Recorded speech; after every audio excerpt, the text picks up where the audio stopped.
Елка желаний продолжает дарить счастье маленьким жителям Коми. Всероссийскую акцию поддержал зампредседателя правительства, министр финансов республики Владимир Казаков. От Павла Мишарина. Мечтает о ноутбуке. 11 лет, Республика Коми. Ну что, Павел, постараемся выполнить твое пожелание. Акция призвана дарить радость и ощущение новогоднего волшебства всем, кто оказался в трудной жизненной ситуации. Желание маленького Ярослава Черкова выполнит председатель комитета ГО и ЧС Александр Бурцев. Ярослав Черков мечтает об умной колонке. Обязательно исполним.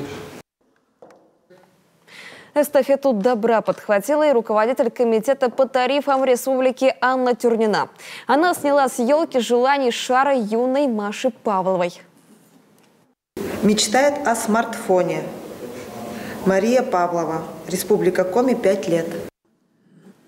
Благодаря акции «Елка желаний» за 3 года в стране заветные мечты исполнились у 21 тысячи детей.